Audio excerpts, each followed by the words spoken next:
Tell me, do you enjoy music, Evie? I suppose.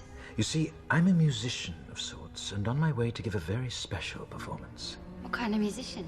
Percussion instruments are my speciality, but tonight I intend to call upon the entire orchestra for this particular event, and would be most honored if you could join me. I don't think so. I think I should be getting home. I promise you it'll be like nothing you've ever seen, and afterwards you'll return home safely.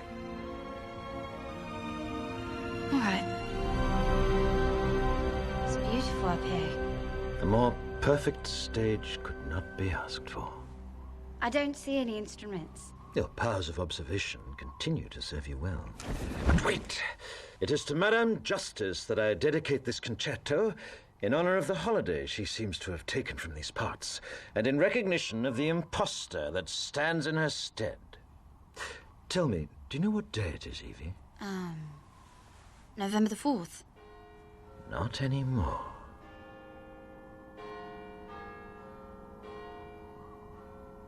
Remember the 5th of November, the gunpowder, treason, and plot. I know of no reason why the gunpowder treason should ever be forgot. First, the overture. Yes, the strings. Listen carefully, can you hear it? Now the brass. I can hear it.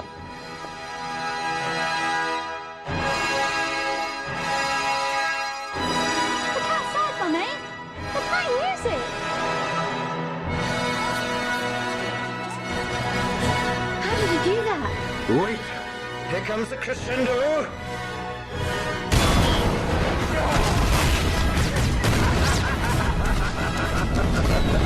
How beautiful is it not?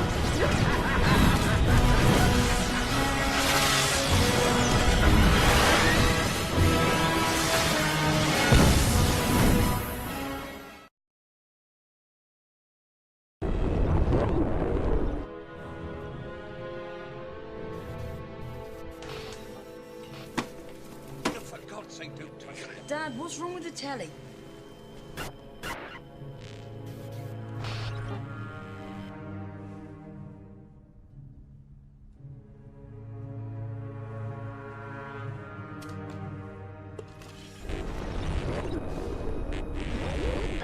Good evening, London.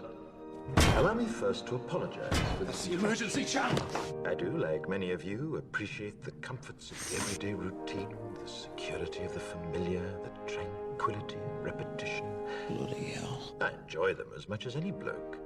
But in the spirit of commemoration, Who's that, Mum? whereby those important events of the past, usually associated with someone's death or the end of some awful bloody struggle, are celebrated with a nice holiday, I thought we could mark this November the 5th, a day that is sadly no longer remembered, by taking some time out of our daily lives to sit down and have a little chat. There are, of course, those who do not want us to speak. Let me think, just let I me think. suspect even now, orders are being shouted into telephones, and men with guns will soon be on their way. It's Chancellor Sutler. Damn it. Why?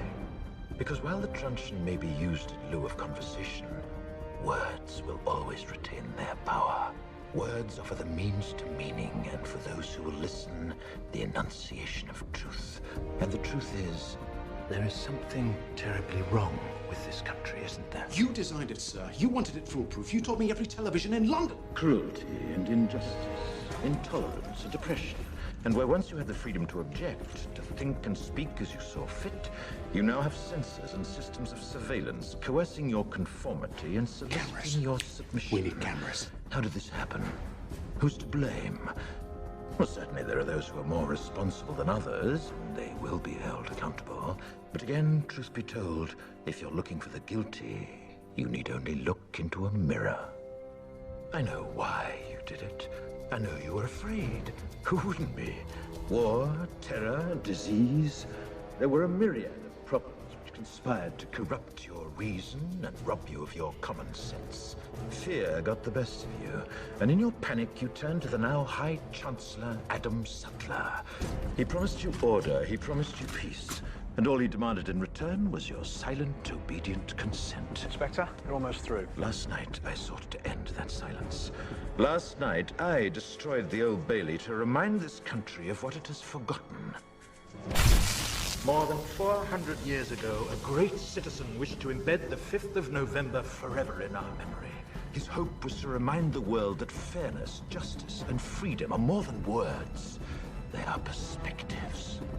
So if you've seen nothing, if the crimes of this government remain unknown to you, then I would suggest that you allow the 5th of November to pass unmarked.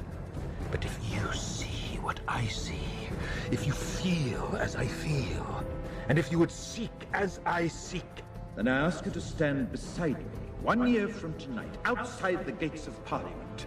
And together we shall give them a 5th of November that shall never, ever be forgotten.